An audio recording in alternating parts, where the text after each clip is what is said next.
Ladies and gentlemen, boys and girls, welcome back to the last semester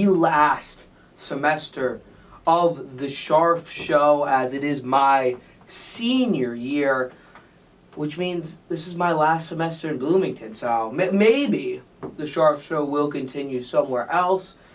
Always a possibility, always the hope, but nothing's guaranteed for right now. So we're just going to take it all in. We're going to enjoy this last semester of the Scharf Show as much as we can.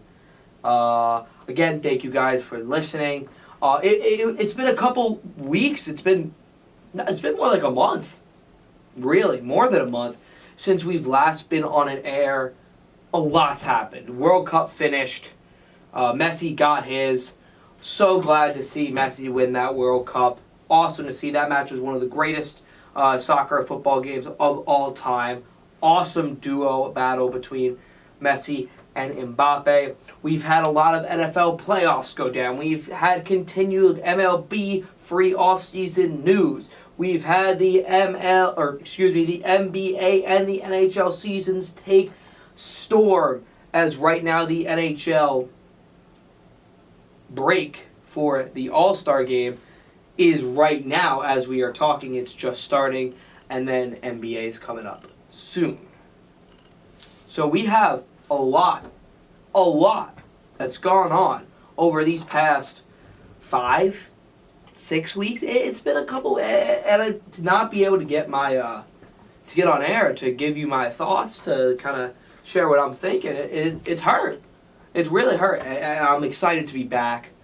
And without wasting time, let's get into it. Over the weekend, let's start with that. I know we have some other stuff we probably won't be able to get to because it's just 6 weeks is a long time. But we're going to start with these two championship games in the National Football League. The first one, I'm going to be honest, I'm not too excited to talk about. That's because the Philadelphia Eagles, they take down in a whooping the San Francisco 49ers 31-7. Jalen Hurts only threw the ball 25 times, only completed 15 of his passes, but that's only because they were dominating in the run game. 44 carries for the Eagles on 148 yards for 3.4 yards per carry, and 4 TDs on the ground. It was a stomping. And the biggest reason for that, well, you can't take anything away from the Eagles. The Eagles are such a complete team. They have pieces everywhere, up and down each side of the ball. Even on special teams, this team is completely loaded. But the reason why this wasn't a game is because of the QB situation that happened with San Francisco.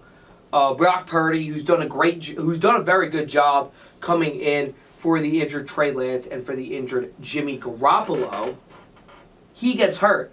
And I saw some things online that with that elbow, I don't know if this is true, but this is what I saw from a couple sports doctors' accounts, that he probably wasn't able to feel his arm too well. He'd be able to get the feeling back in the next couple days, but it looks more like a nerve injury that would probably be good in a feeling-wise to throw the ball in a couple days, but he probably wasn't being able to feel his arm very well, so he couldn't throw the ball. So, and afterwards, it said the normal recovery time for the type of injury that Purdy had was about 6 weeks.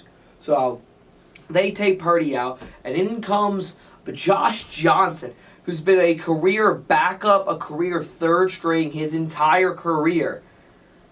Problem is, he gets a concussion. So then they got to throw Purdy back on the field. Meanwhile, this guy cannot throw the ball. He can't throw the ball. So they're running the ball. They're already down 20.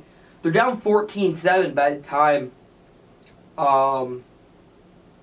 Josh Johnson makes a terrible error, and then on the concussion play, they get the ball back, and they score right before halftime. The Eagles make it 21-7.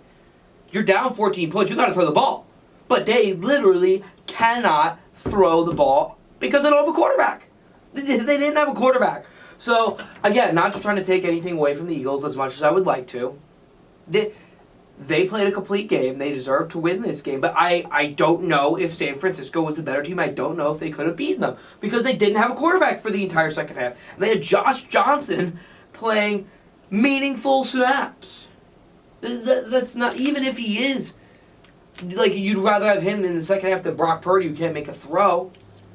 But, again, as much as I think this is probably the best roster in the NFL, if you can't have some competency at the most important position, you're not going to win. You have to have at least some competency. You can't turn the ball over. You cannot be a guy who can get the ball downfield, the guy who's going to make a ton of plays with this type of roster, but you cannot turn the ball over. And Purdy turned the ball over on his injury, and Josh Johnson had the almost two turnovers. Had the one turnover where at the end of the half, which gave allowed Philly to put up another touchdown at the end of the half to go up 21-7. So those are the two big keys: no quarterback and turnovers when the quarterbacks were playing. As you've seen it with great rosters like the Broncos carrying Peyton Manning. Peyton Manning was great, but he wouldn't turn the ball over, so they weren't giving the other team extra opportunities. They weren't putting themselves in a hole. They were just letting them play the game. The way, like, it was just offense versus defense, defense versus offense, and that's not what the Niners were able to do on Sunday last night, or yesterday afternoon. They were decent in the ground game. Obviously, McCaffrey, 84 yards, 15 carries, 5.6 yards a carry, but when you know the guy can't throw the ball, I mean, you're just going to crash the box. You're going to sit 7, 8 guys in the box, so I mean, there was not much they could do. After that, you knew that Purdy wasn't throwing the ball. I mean, this game was over. You knew this game was over. It ends 31-7, but that's my big takeaway from this. And I'm curious because the Eagles really haven't been tested. The Giants weren't really a great test. I could talk about how much I wanted my Giants to win that game and how I thought they were the better team, but they're not. I wouldn't have said that. They're not the better team. They shouldn't have won that game. I didn't think it would be that much of a blowout, but it just shows you how talented this Eagles team are. And then they come to a team very talented, but they have no quarterback. They haven't really been tested yet. And I'm curious to see how they play against this team right here, which would be Patrick Mahomes and the Kansas City Chiefs. Whew. Whew. This was a good game. This was a good game. Now, I know a lot of people, or a lot of Bengals fans, I've been complaining about the referees. Well, I do not think these referees had a great day. In both games, actually. Like, I didn't think they were great in the Philly Niners game. The Devontae Smith catch was an incomplete catch. Led to the first 7 points of the game. That's a huge swing. I don't know if it changed the outcome because, again, they didn't have a quarterback, but still a huge swing. In this game, wasn't great either, but I still think Kansas City outplayed the Cincinnati Bengals and deserved to win this game. So, but this was a great game. I thought Burrow played a solid game. I know he had the 2 picks. I thought one of them was really bad. The other one was kind of tipped up and picked, and it was kind of like an arm punt, really. But overall, I didn't think that was as bad. I thought he missed it a bit on the second one on the deep throw. Could have went more towards the sideline. Probably would have been less of a chance of a pick. But overall, I thought Burrow played well. I thought Patrick Mahomes played well. And you saw Patrick Mahomes, even though with that ankle, when he needed to turn it on, when he needed to run for that first down, when he needed to put his body on the line for his team, he did just that. He did just that. He did not care about the pain in the ankle. He did not care about what tomorrow brings. He did not care about the injury and the pain, like I just said. He said, I'm going to go get this first down. I'm going to win my team the game. And I know people have been talking a little bit about the call, the final call against the Bengals player. I'm trying to figure out who it was again. Why isn't he showing up on their roster? Whatever. The Bengals player who pushed Patrick Mahomes out of bounds. Joseph Osai, there it is. Joseph Osai. Pushed him out of bounds while he's already taken 2 steps out of bounds.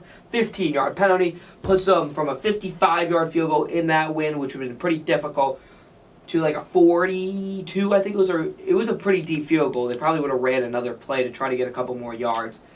Instead, they opt to kick the field goal right away. And it's not a chip shot, but it's a lot easier field goal. I think it was like a 42-yarder, something like that, and Bucker puts it through. And that's the game.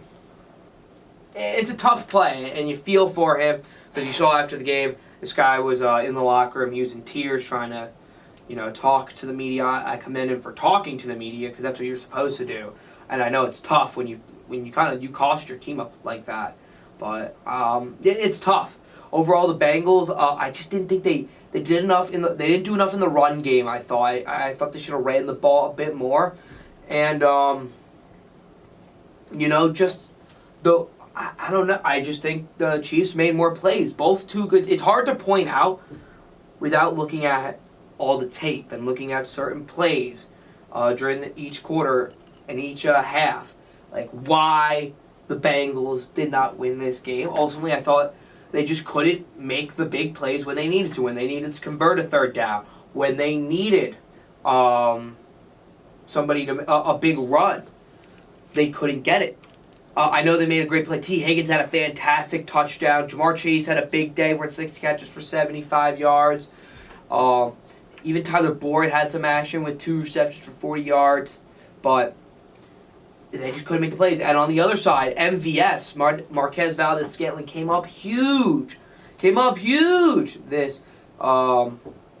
This game. He had 6 catches for 116 yards. If you thought anybody would come up big, it'd be Juju. He only had 1 catch for 7 yards. I mean, you knew Kelsey was going to be there. He ended up with 7 catches for 78 yards and a touchdown. But MVS, it seems like they always have one wide receiver who seems to have a day. It's not usually the same week to week.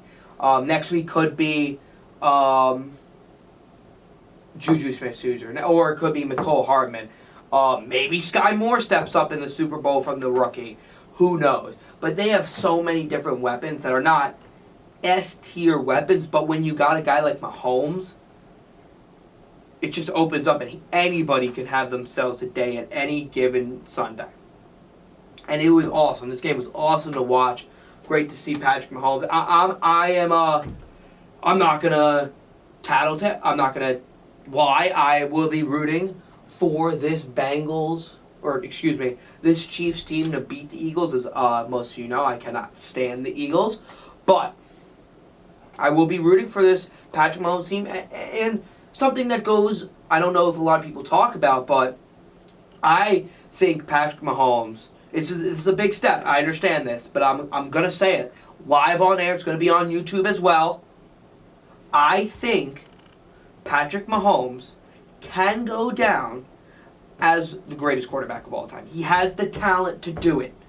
Now, I'm not saying he's going to, but I'm saying he has the talent to do it. And I was too young to watch Brady start to cement his legacy early on, start to become in that GOAT category, start to become a Hall of Famer, start to become one of the greatest of all time. I got to see towards the end of his career, like in the 2010s, him start to win like 5, 6, 7 Super Bowls.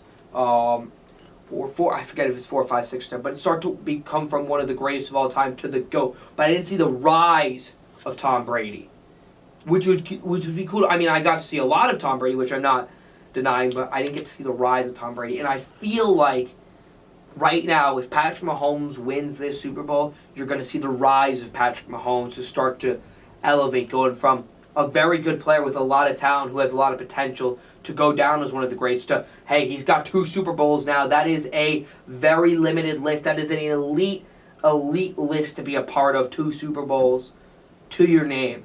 And if he had 2 Super Bowl MVPs, that's another list that's very small that you can add his name to the on his resume for. So to see him build his legacy, see him from the ground, just build it up, would be such an awesome thing to see as well. And I'm looking for, hopefully they can win this game. and we could start to see that everybody could start to see Patrick Mahomes really start to build his legacy and build the checklist for not just the Hall of Fame, but to pass Tom Brady maybe as the greatest of all time. And it would take a lot. I'm not denying you. I don't think he'll win 7 Super Bowls just because I don't think he'll play for as long as Tom Brady. But if he gets to 5 Super Bowls, which if he wins this one, I definitely think is possible. I mean, you're just watching him. I mean, he'd have to do like this kind of play for another 10 years. It's not ridiculous. It's not ridiculous as some might say. So, I'm just saying he can be one of the greatest of all time. We shall move on, though, as we said earlier, before we move on to NHL after this first break, my New York Giants. They unfortunately got blown out by the Philadelphia Eagles. They're in the offseason. What am I expecting from this team? What am I looking for in the offseason? We got a long offseason to go, but I just wanted to kind of give my rundown of what I want to see this team do. What's kind of like my checklist for the New York Giants offseason. Number one, and this should be on everybody's list for the New York Giants, is re-sign Saquon Barkley and Daniel Jones. It has to be done. I understand there's numbers you're not willing to go to, but I don't think they'll be unreasonable. If I would love to get Saquon Barkley around the $12 to $13 million range, it doesn't look like he's going to take that. I wouldn't go. My max would probably be 3 years, $45 million. If he wants to go 4 years, maybe $14.5 million per year. I'm not willing to go above $15 million for a running back. That's too much for me, but I do ultimately think he wants to be back long enough. I think you can tag him. The more important thing is to get the Daniel Jones contract done so you can tag Mr. Barkley. And Jones, listen, I was hoping that you could get it done at 3 for $75, $25 million a year. I don't know if that's going to be the case anymore. Hopefully you can get it done under $30 million. If it needs to be 4 for $120, I'm doing that. I would like it to be less, but I understand. Like you said, if you told me that now, I would be okay with that contract for Daniel Jones. You try not to get above $35 million, I would say. That's starting to get pretty pricey for Daniel Jones, especially after only 1 year. But you got to lock him up. So if you can't find an agreeable number with Barkley, you can franchise tag him. That's the goal. That's what we should be looking at. Number 2 is to get Leonard Williams to take a pay cut. Leonard Williams right now for next year has a cap hit of $32.260 million. And with the cap being released today, actually, the salary cap, it's going to be, I think, $224 million. Spot Rack right now has it at $226. That was their estimation. So there's a 2%, $2 million difference. So if some of these cap percentage numbers are a bit off, that'd be why. But right now, it's around 14.25% of the Giants' cap next year with a $20 million dead cap hit. So you can't really cut him. You don't want to cut him. But his base salary is only $18 million.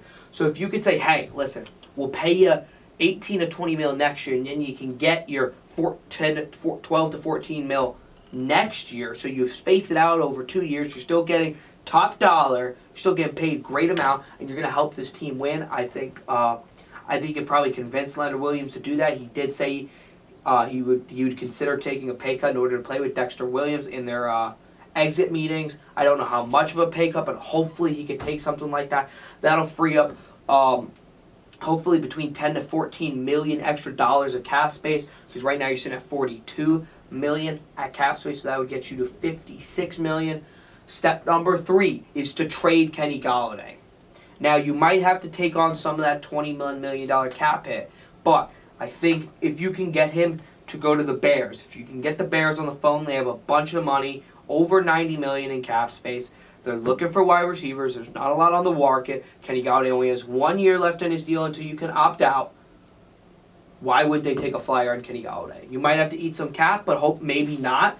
If you can get at least, let's say, 17 million off the books, 16 million off the books, that's a huge win for you. Even like 15 million off the books, you take $7 million in that cap hit next year. That's a win, and that frees up more cap space for re-signings and just regular free agency signings. Next, well, you still need a wide receiver. I know a lot of people are looking at the draft and looking at Jordan Addison, looking at Quentin Johnson, looking at the guy from Tennessee, Jalen Hyatt. I don't want that. I do not want that. And would I be okay with that?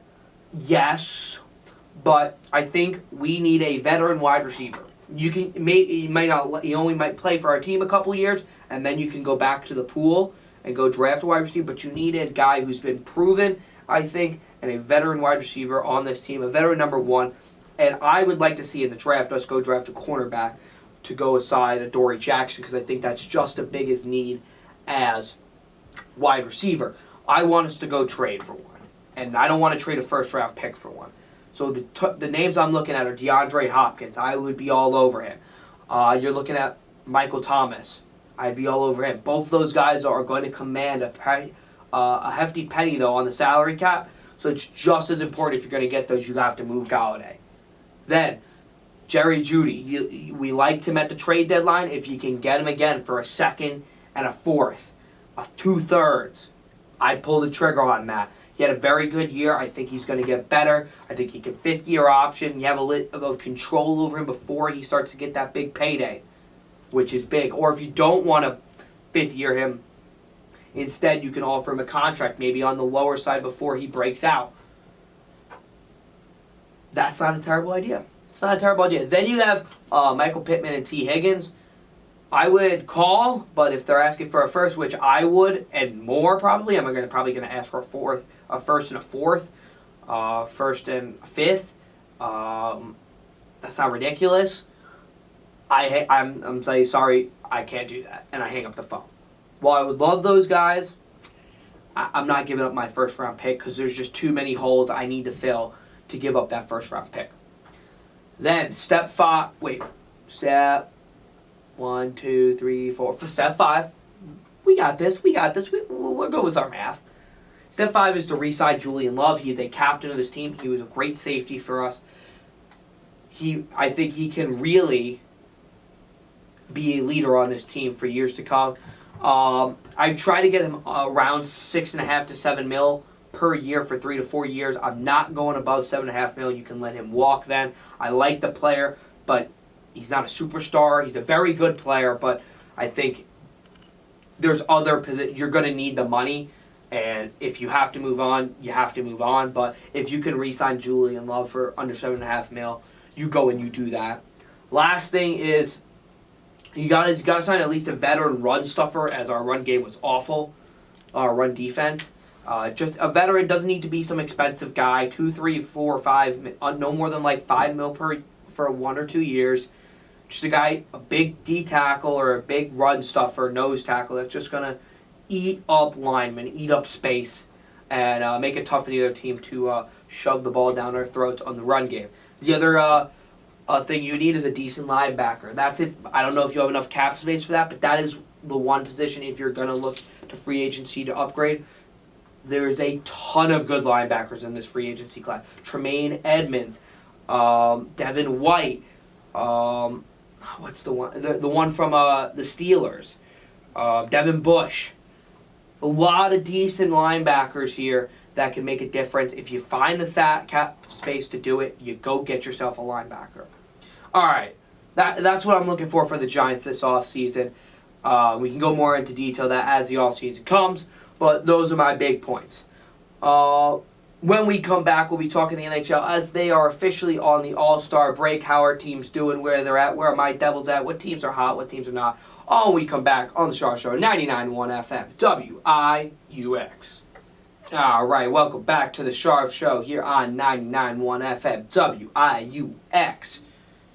And it is the NHL All-Star break as we got the All-Star game and festivities coming up this weekend. And we are about for most teams around the 50 game mark. We got some 49s, 48s. I think the lowest I see is 48. That's by the Lightning. A couple other teams, you got 51 games played, 52 by the Kings. So around that 50 game mark for most NHL teams. And this is a good spot, really, where you start to see teams separate after the All-Star break. I mean, you already usually have your buyers and your sellers. But then you have the teams that are kind of in between, that they kind of start to see where they are. Are they on the fringes of a playoff spot? Are they going to start to fade out a bit and enter, maybe not Bedard watch, but, draft pick watch? So, as we look here, we'll start with my team. The team in the National Hockey League, of course. That's the New Jersey Devils. Boy, oh boy, going from a red-hot start to the season from October, November to very cold December to kind of like, what is this team going to be? Are they going to be able to bounce back, this young team? Are they going to fade out of the playoff spot? They're going to be able to come back, and they do just that. They come back with a very good January, and currently in 49 games, they sit at 32, 13, and 4 with 68 points. They are 4 points behind the Carolina Hurricanes and sit in second place in the Metropolitan. And overall, this team has just been very well-rounded. You got your top players with Hughes, Bratt, Hamilton, and Hischier leading the way. Hughes, 64 points in 49 games.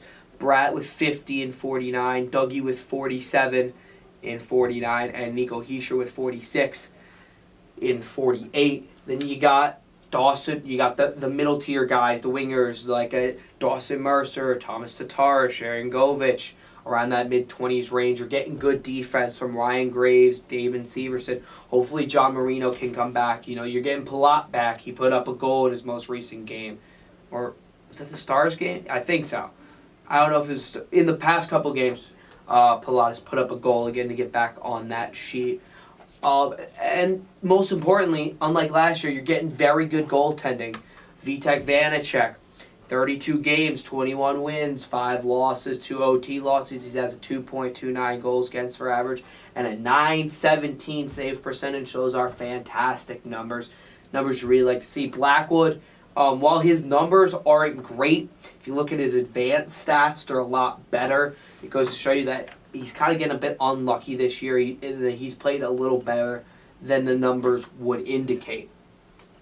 But big thing I want to say from this New Jersey team, as we talked about it, Jack Hughes. Jack Hughes is hot take here, or it shouldn't be a hot take right now. Jack Hughes is a top 10 player in the NHL right now, and he should be top 5 in the MVP row, in the Hart race. I'm not saying he's going to win it, because that's Connor McDavid. He's on another universe, not even close. There's everybody, and then there's Connor McDavid.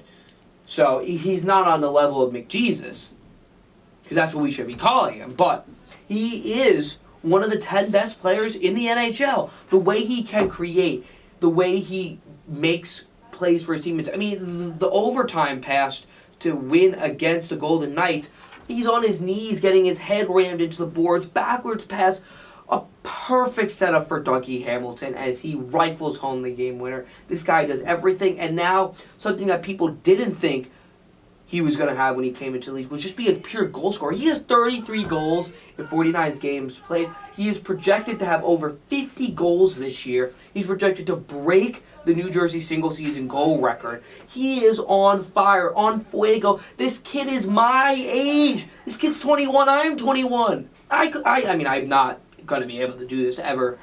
I have nowhere near that talent level, but somebody my age is doing that. It's crazy. He's nowhere near his prime yet, and this guy is awesome. This guy is awesome. Just jaw-dropping, franchise-changing, game-breaking level of a top 10 player, and I think people need to give more respect to Jack Hughes and talk about it more, because what he's doing is unfreaking believable. It's unfreaking believable.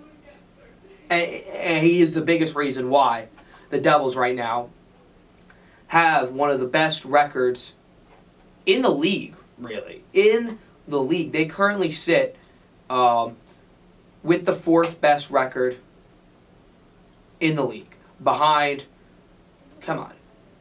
I didn't click that. There we go. They sit behind Boston, who we'll get to Boston in a second. They sit behind Toronto, and they sit behind Carolina. They have a better record than every single team in the West. Every single team. The top 4 teams in the league are in the East, which is wild. But that is true. All right, moving on from my Devils. Another team that's caught people by surprise, really, who definitely caught me by surprise. I thought they'd be better. I did not think they'd be this good. The Seattle Kraken. They are on top of the Pacific Division with 63 points in 49 games. They are 29-15-5. They do have right on their tails, Vegas is 1 point behind. The Kings are 1 point behind. And Edmonton is 3 points behind. But they have a game at hand against all of them, at least. Edmonton, they have 1 game at hand. Vegas, they have 2 games at hand. The Kings, they have 3 games at hand. This is not a team with an offensive superstar. They're also not getting they're not getting stud goaltending. Martin Jones has played most of their games, 35 games. He's 23-7-3, 2.82 goals against with an .896 save percentage. Now, advanced stats say he's played better, but still, the numbers wise, they haven't gotten amazing goaltending is what you think it would be the reason why this team is where it is. And they don't have a superstar scoring. They have nobody, actually, scoring above a point per game. Not a single person on their team is above a point per game. But the reason why they're so good is because they are so deep. Now, I don't know how that bodes well for the playoffs when you don't have somebody who can step up and make the big plays for you when you need to. But they have nobody above a point per game. But they have 1, 2, 3, 4, 5, 6 players above 30 points. And another 1, 2, 3, 4, 5, 6, 7, 8, 9, 10 players.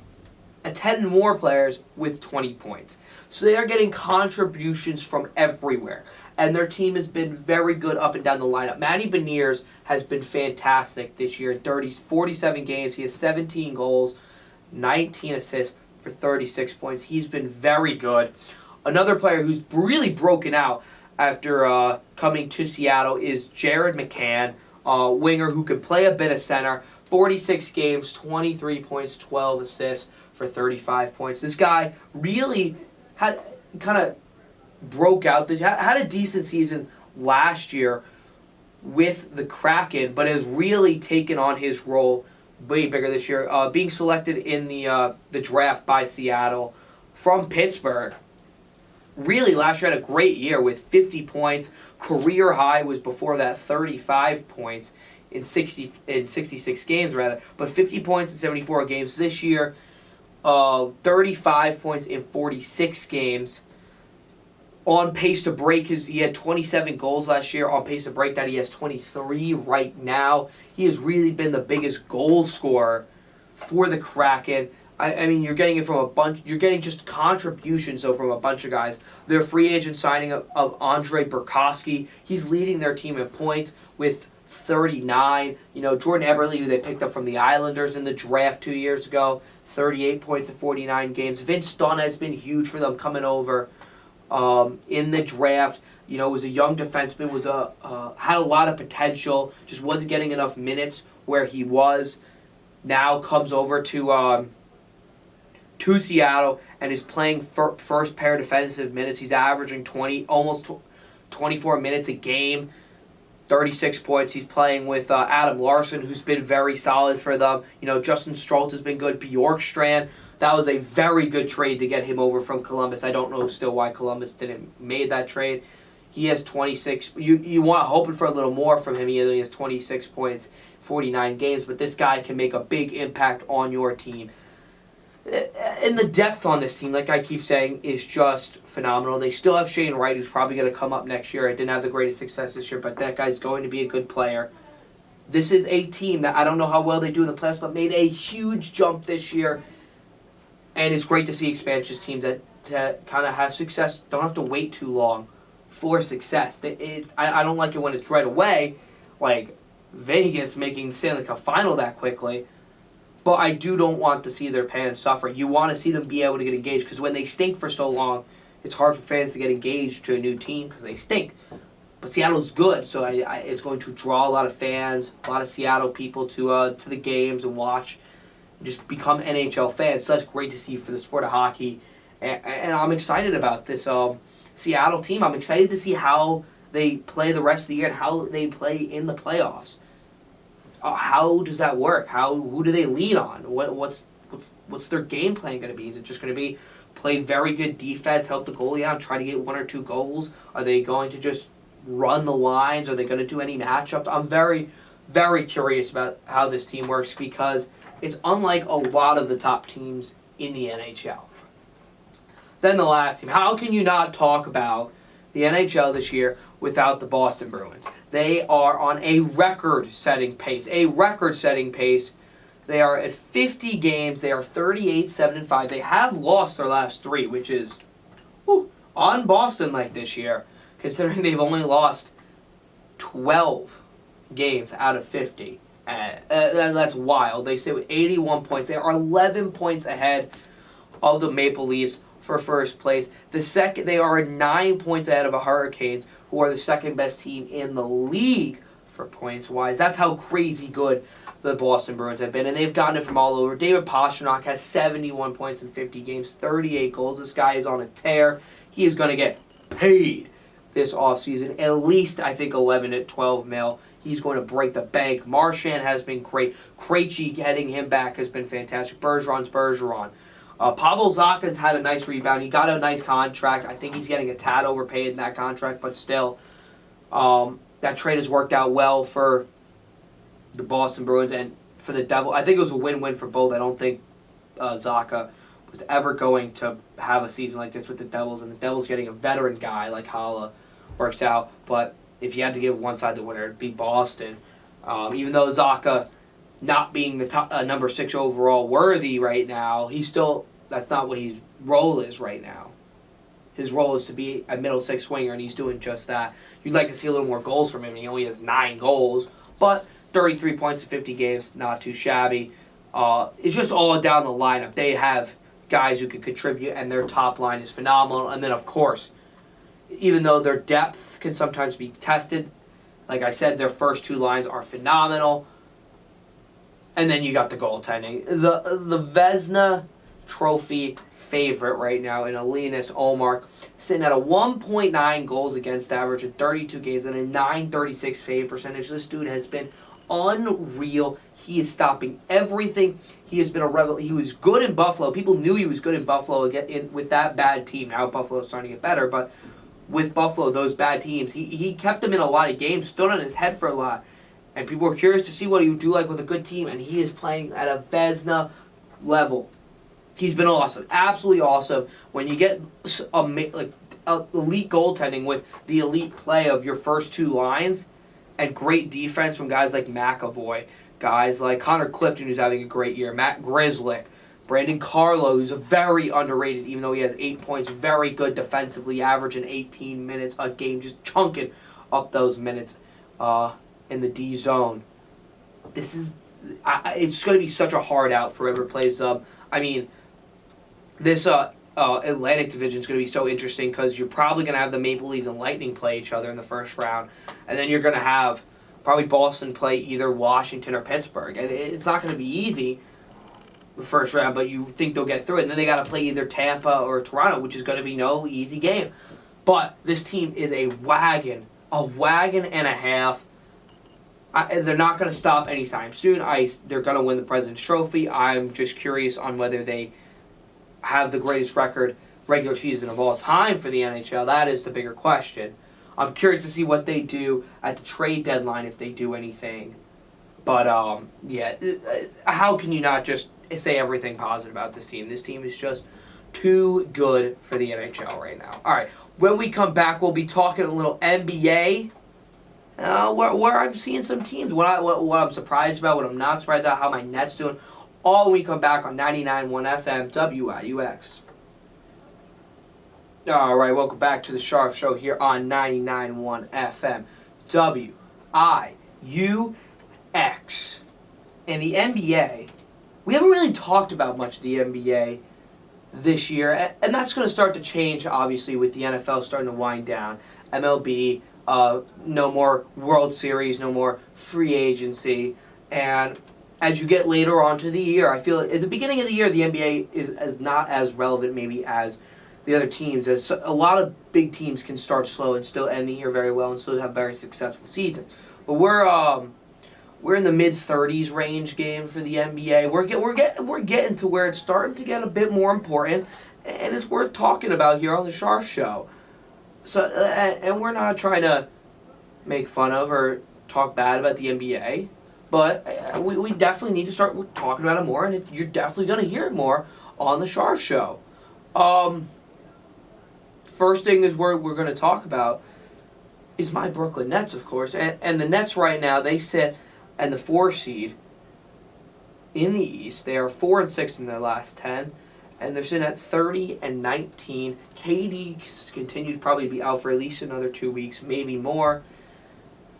But this team has really bounced back from its start. Like I said, teams could start out slow. The Nets started out as slow as you could start. A lot of problems surrounding the team. You can look it up if you need to see all the details. This team has really started to come into its own. KD and Kyrie have really played well before KD got hurt, obviously. Claxton has been the biggest X factor for this team. He's averaging 13 points a game with 9 rebounds and an assist and a half per game with 2.7 blocks per game. But with the points, he's been the key to our defense. He is just a rim protector, shot blocker. He is very hard to get past. He can guard 1 through 5. He can guard on the perimeter if you need him to. The only thing he can't do is hit free throws, which, what I would give to make this dude hit free throws. He has been so good for the Nets, this team.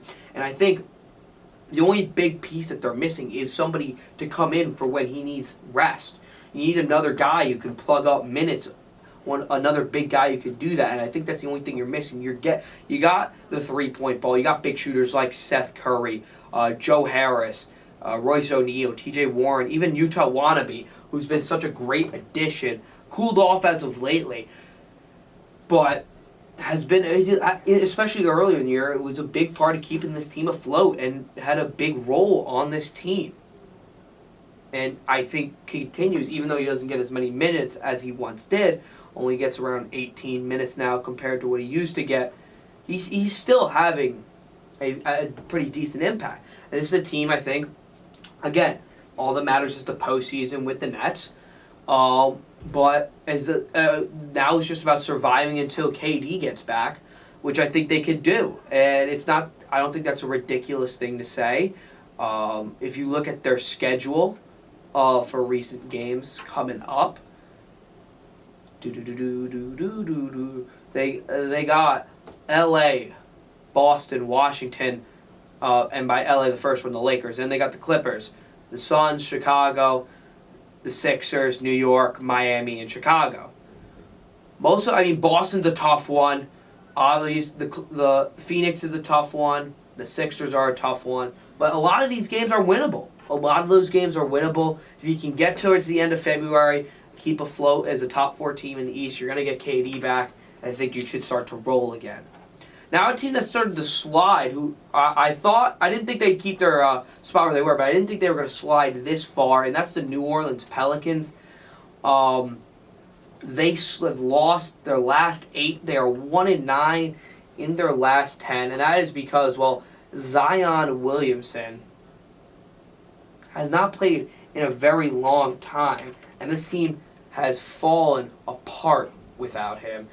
He was really, obviously, with Zion Williamson, this team was one of probably a top 5 team in the West. Zion Williamson having a phenomenal year. Is voted a starter in the All-Star game. He won't play probably, but averaging 26 points a game, 7 rebounds, 4.5 assists with a steal per game. He's been phenomenal. He's been first pick overall worthy. He's really just taken his game to what you thought it could be. And with players like McCollum and Ingram and Valanciunas really kind of being those supporters role, Herbert Jones, having a guy like Jose Alvarado who's just a pure work ethic kind of guy coming off the bench, it really changes your team. And when you lose, obviously, your number one guy, and you don't have, I'd say, like, Kyrie can really pick up and carry a team for at least a little bit. I don't think C.J. McCollum and Brandon Ingram could do that. I didn't think they'd fall this far. I thought they'd fall a bit. But now they're sitting at the 8 seed. They were at the 1 seed a couple weeks ago. So, huge fall from grace from them. I thought I'd see them around the 5, 6 seed, not the 7, 8. So they got to try to right the ship. And I think they will. But starting to get a little scary for them. Otherwise, you got Denver, who's really come on lately. They're 7-3 in their last 10. They've been playing very good. And Sacramento, who I want to get into more next week. We'll talk about Sacramento next week as we're running out of time here. Philadelphia, probably them and Philadelphia are the two teams I want to talk about next week as the two teams really starting to push it. And then the team that really also has floundered a bit in the Pacers. They've been 1-9 in their last 10 games, losing the last 3 in a row. But we'll get to those teams next week as we are out of time here. I promise you we'll talk about those 3 teams next week. But that'll do for this iteration of the Scharf Show. Thank you guys so much for listening, for watching. If you're on YouTube,